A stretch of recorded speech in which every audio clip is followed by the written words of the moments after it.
ரொம்ப பயந்துட்டியா சீதா? உயிர் போய் உயிர் வந்த மாதிரி இருக்குங்க.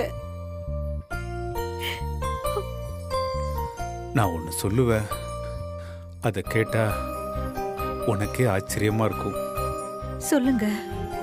4-5 நாளாவே எனக்கு என்ன நடந்ததுன்னே தெரியல. என்னை சுத்தி ஏதேதோ நடக்கிற மாதிரி இருக்கு. என்ன நடக்குதுன்னு தெரியவே இல்லை. ஆனா ரொம்ப கலங்களா குழப்பமாவும் இருந்துச்சு. ஆமாங்க, நீங்க கண்ணு முழிக்காம இருக்கவோ நான் ரொம்ப பயந்துட்டேன். என்ன நடந்துச்சுன்னே தெரியல சீதா. ஆனா ஒரு விஷயம் மட்டும் அப்படியே ஞாபகத்தில் இருக்கு. அப்படி என்ன விஷயங்க? எனக்கு மற்றது எல்லாமே தெளிவா தெரியலனாலும் உன்னோட முகம் மட்டும் தெளிவா இருந்துச்சு. அது கனவா இருந்தாலும் என் கண்ணு முன்னாடி நடக்கிற மாதிரி ஒரு விஷயம் நடந்துச்சு. எனக்கு ஏதோ ஆயிடுச்சேன்னு நீ வேதனையில் அழுதுட்டு இருந்த. கொஞ்ச நேரத்துல அழுக அதிகமாகி அப்படியே எழுந்து நடந்து போன. நீ வெளியே போனதும் அந்த மொட்டை மாடி நுனியில நின்று கீழே விழணும்னு முடிவு பண்ணி எட்டி பார்க்குற. நீ குதிக்கணும்னு முடிவு பண்ண. அந்த நொடி போகாத சீதா, என்னை விட்டு போகாத சீதான்னு கத்துற. நீ அழுதுகிட்டே குதிக்க போற. நான் அந்த நேரத்துல உன் கைய டக்குன்னு எட்டி பிடிக்கிறேன். அந்த நேரம் நான் படார்னு முழிச்சிட்டேன். என் உடம்பெல்லாம் அப்படியே வேர்த்திருச்சு தெரியுமா? நீங்க என்ன சொல்றீங்க? ஆமா சீதா,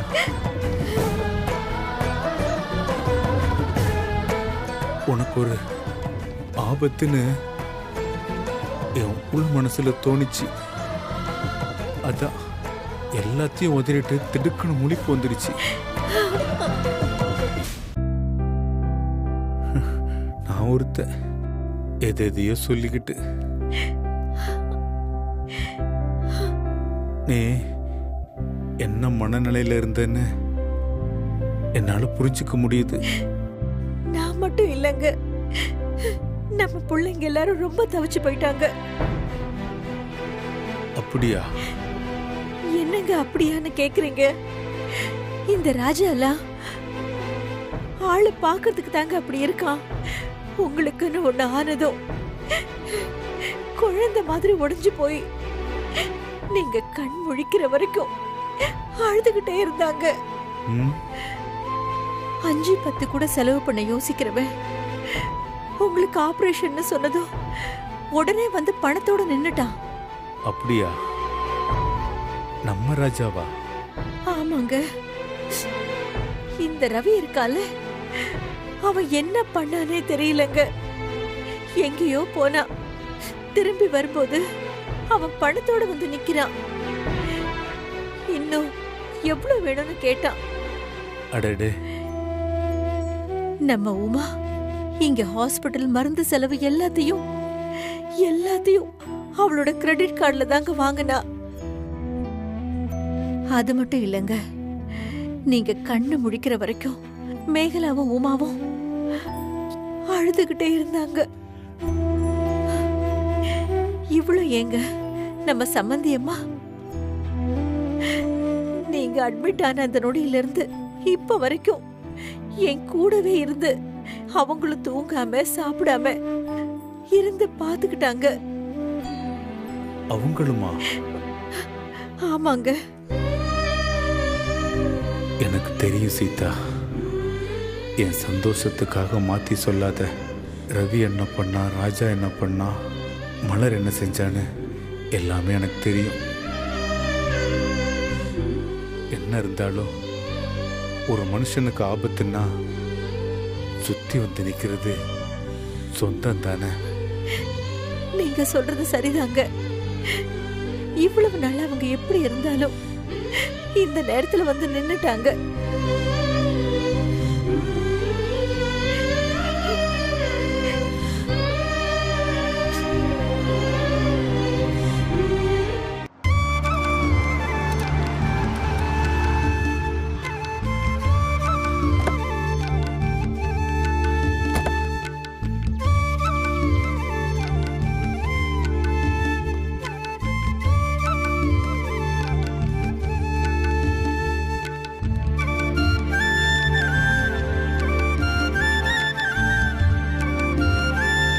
எதுக்கு சீதா இதெல்லாம்?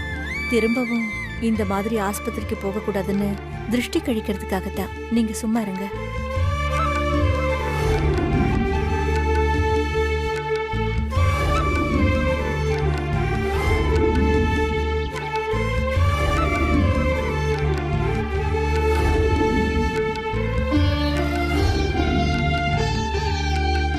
நீங்க உள்ள போங்க.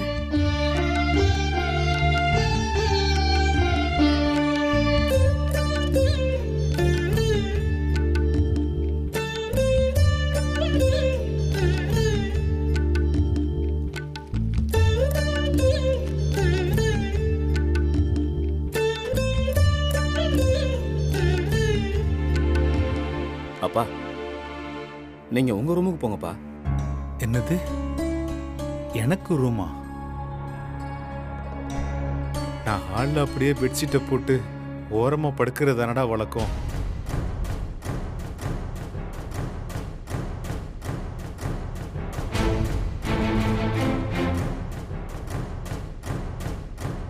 அதுக்கு இல்லப்பா, ரூம்லன்னா எந்த டிஸ்டர்பன்ஸும் இல்லாம ரெஸ்ட் எடுக்கலாம்ல, அதான்.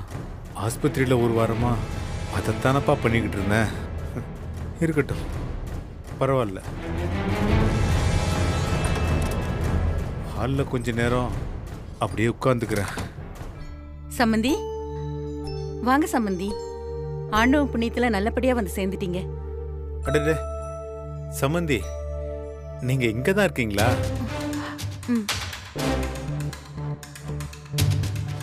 ஏன்பா, சம்மந்தி அம்மா இருக்கும்போது நான் எப்படி ரூமுக்கு போக முடியும்? அது எப்படி சம்மந்தி? இந்த நிலைமையில கூட நான் அங்க இருந்தா நல்லா இருக்காது இல்லையா? சம்மந்தி, உங்களுக்கு அடிபட்டு இருந்துச்சே, அது இப்ப சரியாயிடுச்சா? உங்களால இப்போ நடக்க முடியுதா? பாவம், அடிப்பட்ட காலை வச்சுக்கிட்டு நீங்க எங்க படுப்பீங்க? அதுவும் உங்க காலுக்கு வேற 4 தலகாணி தேவைப்படுமே.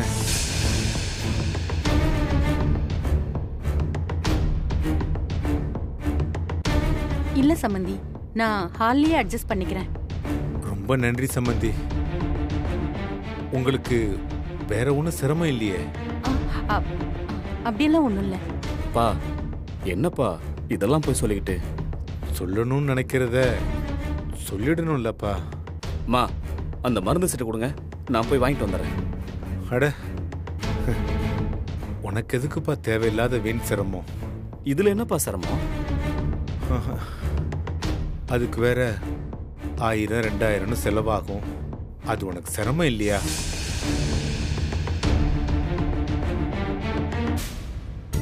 பா, பரவாயில்லப்பா, நான் போய் வாங்கிட்டு வந்துடுறேன்.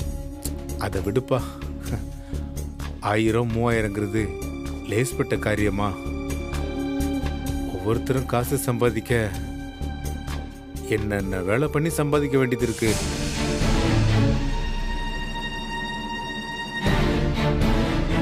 இப்ப எதுக்குப்பா நீங்க இப்படிலாம் பேசிக்கிட்டு இருக்கீங்க? ஏன், உங்களுக்காக ஒரு 1000 ரூபாய்க்கு மருந்து மாத்திரை வாங்கி தரதுல நான் ஒன்றும் குறைஞ்சு போயிட மாட்டேன்ப்பா. அட வேண்டாம், விடுறா.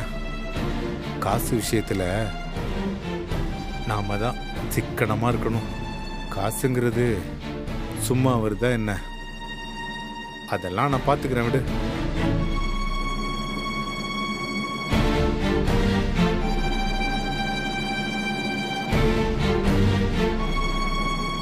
டேய் ரவி, என்னப்பா நீ கடைக்கு போகலையா? இல்லப்பா, உங்களை டிஸ்சார்ஜ் பண்ணி வீட்டில் விட்டுட்டு இன்னைக்கு உங்க கூடவே இருக்கலான்னு.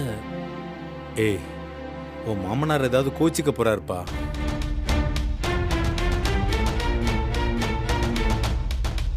அவர்கிட்ட சொல்லியாச்சுப்பா. அதான பார்த்தேன்.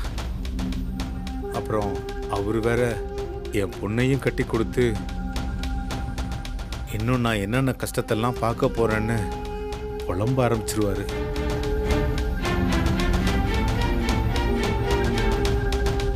அம்மா, மாமா நீ இன்னைக்கு ஆபீஸ் போகலையா? இல்ல மாமா, 2 hours பெர்மிஷன் போட்டிருக்கேன். இதுக்கெல்லாம் பர்மிஷன் போடுவாங்களா? நீ கிளம்புமா, லீவ் போட்டுற போறாங்க.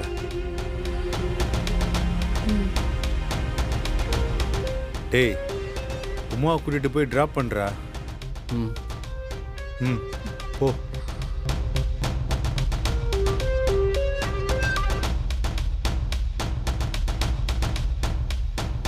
மேகலா, மாமா, இந்த கரண்ட் பில்லு, கேஸ் பில் எல்லாம் கட்டியாச்சா? அதுக்கு இன்னும் நாள் இருக்கு மாமா. இந்த வாஷிங் மிஷின் சரி பண்ணியாச்சா? அது அப்பவே ரெடி பண்ணியாச்சு மாமா. என்னங்க, பேசுனது போதும், வாங்க கொஞ்ச நேரம் ரூம்ல வந்து ரெஸ்ட் எடுங்க.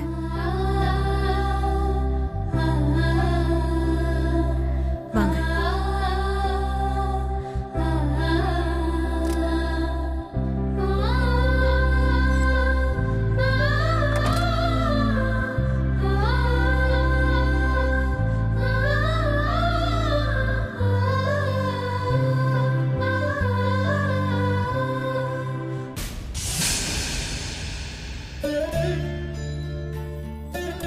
நாம கட்டின வீட்டில் நம்ம ரூமுக்குள்ள நான் வர்றதுக்கு ஒரு ஹார்ட் அட்டாக் வர வேண்டியது இருக்கு பாரு. நானும் வந்ததுல இருந்து பாத்துக்கிட்டு இருக்கேன். என்ன எல்லார்கிட்டயும் ஒரு மாதிரி பேசிட்டு இருக்கீங்க? நீங்க எவ்வளவு பெரிய ஆபரேஷன் முடிஞ்சு வந்திருக்கீங்க, ரெஸ்ட் எடுக்க வேண்டாமா? அதெல்லாம் ஒன்றும் இல்லை சீதா, டாக்டர் தெளிவாக தான் சொல்லி அனுப்பிச்சிருக்காரு. ஆப்ரேஷன் முடிஞ்சு நீங்கள் புது மனுஷனா வெளியே போறீங்க. அடுத்த 10-15 வருஷத்துக்கு எந்த பிரச்சனையும் உங்களுக்கு வராதுன்னு சொல்லியிருக்காரு. இன்னொன்னு சொன்னாரு. என்ன? உடம்ப நாங்க எப்படி வேணாலும் குணப்படுத்திடுவோம், உடம்புக்குள்ள மனசுன்னு ஒன்று இருக்குல்ல, அதை நீங்க தான் பத்திரமா பார்த்துக்கணும். மனசை போட்டு குழப்பிக்காம இருந்தாலே எந்த புது வியாதியும் வராதுன்னு சொல்லி அனுப்புனாரு. சரியா தானே சொல்லியிருக்காரு.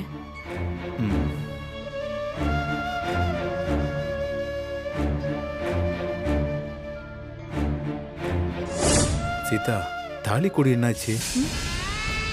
ஏன் மஞ்சக்கயிறு மட்டும் போட்டிருக்க? அது உங்களுக்கு ஆபரேஷன் முடிஞ்சதும் நீங்க கண் முழிக்க நாளானதுனால நான் சாமி கிட்ட வேண்டிக்கிட்டேன். அதாங்க தாலிச்சங்கிலியே உண்டியல்ல போட்டுட்டேன். ஓ, அப்படியா? என்ன சொல்ற சீதா? ஆமாங்க, நீங்க சீக்கிரம் குணமாகி வரணும் தான் நான் அப்படி பண்ணேங்க.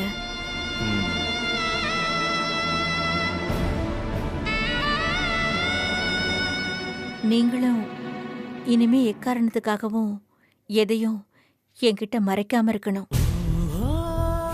அதேதான் சீதா, நானும் உங்ககிட்ட சொல்றேன். நீயும் எந்த உண்மையும் என்கிட்ட மறைக்காம இருக்கணும்.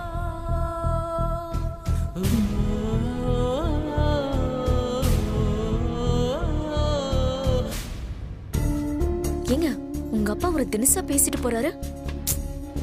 சும்மா விடு. ஏதோ ஒரு வாரம் யார்கிட்டயும் எதுவும் பேசாம ஒரே இடத்துல படுத்திருந்ததுல அப்படி பேசுறாரு போல. இல்ல, ஏதோ குதர்க்கமா பேசிக்கிட்டு இருந்தாரு. அதெல்லாம் விடு, ஒரு 2 நாள்ல அதுவே சரியாயிடும். மாப்ள, மேகலா சொல்றதும் சரிதான் மாப்ள. உங்க அப்பா பேசுனது ஏதோ மறுபிறவி எடுத்துட்டு வந்து பேசிட்டு போன மாதிரி இருக்கு. அட நீங்க வேற. எது எப்படியோ, தேவையில்லாம எனக்கு 1000 ரூபாய்க்கு மருந்து வாங்குற செலவு மிச்சமாச்சுல்ல, அது போதும். நான் ரூமுக்கு போறேன்.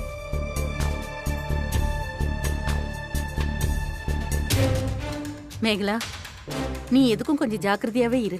அந்த ஆளு பேசுனது ஏதோ ஒரு மாதிரி இருக்கு. எனக்கும் அதான் சந்தேகமா இருக்கு. பார்த்து நடந்துக்க மேகலா. இத சாக்கா வச்சு வேற ஏதாவது வில்லங்கம் பண்ணிட போறாரு அந்த ஆளு. ஆ ஆமா, ஒரு வாரம் மட்டும் ஹால் அட்ஜஸ்ட் பண்ணு. ம் அடுத்த வாரம் மறுபடியும் உனக்கு பெட்ரூம் ரெடி பண்ணி கொடுத்துட்றேன். ம் சரி.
என்னங்க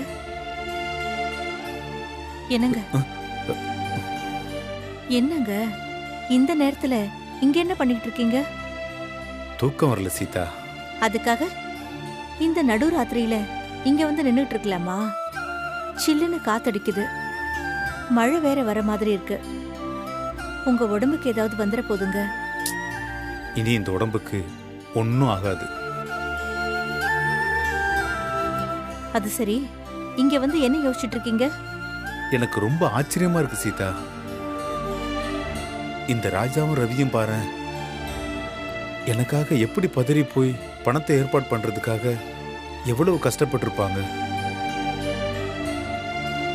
அதுவும் மேகலாவும் உமாவும் கூட அங்க இங்க நகராம ஹாஸ்பிட்டல்ல கூடவே இருந்திருக்காங்கல்ல.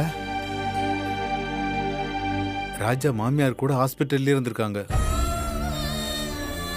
இவங்களுக்கெல்லாம் நாம பதிலுக்கு என்ன செய்ய போறோம் சீதா? சொந்த பந்தம்னு இருக்கிறதே அதுக்காக தானேங்க.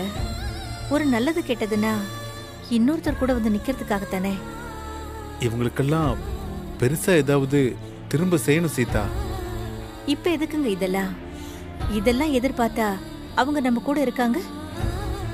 அவங்க எதிர்பார்க்கறாங்களோ இல்லையோ, செய்ய வேண்டியது நம்ம கடமை இல்லையா சீதா? எனக்காக ராப்பகலா கண் முழிச்சு எவ்வளோ செஞ்சிருக்காங்க. அவங்களுக்கு நன்றி கடனா ஏதாவது செய்யணும்ல.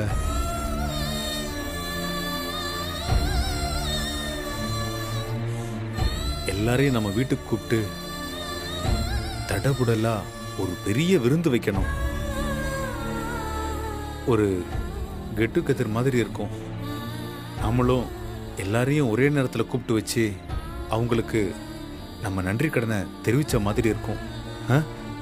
என்ன சீதா, நான் சொல்றது சரிதானே? நீங்க சொல்றது சரிதாங்க. சரி, நாளைக்கு காலையில எல்லாருக்கும் சொல்லிடு. சம்பந்தி வீட்டுக்கும் ரேவதிக்கும் ஃபோன் பண்ணி சொல்லிடு. சரிங்க. அப்புறம் மலருக்கு ஃபோன் பண்ணி மறக்காம வர சொல்லு. மலரையுமா? ஆமா, அவளும் தான். அவ பண்ண உதவிய மறக்க முடியுமா? என்ன ஒண்ணு, அவ வந்தா இவனுங்க 2 பேரும் மூஞ்ச தூக்கி வச்சிட்டு இருப்பானுங்க. அதுக்காக அவ செஞ்சது ஒண்ணு இல்லைன்னு ஆயிருமா? எனக்கு எல்லாரையும் பார்க்கணும் போல இருக்கு. சரிங்க, சொல்லிடுறேன். எல்லாரையும் நல்லபடியா திருப்தியா சாப்பிட வச்சு ஒவ்வொருத்தருக்கும் தனித்தனியா என்னோட நன்றியை சொன்னாதான் எனக்கு மனசே ஆறும். அப்பதான் நல்லா தூங்க முடியும். இத நாளைக்கே செஞ்சாகணுமாங்க? பின்ன நல்ல காரியத்தை எதுக்கு தள்ளி போடணும்? நாளைக்கே எல்லாருக்கும் சொல்லிடு. நாளைக்கே இதை பண்ணிடுவோம். சரி வா போலாம்.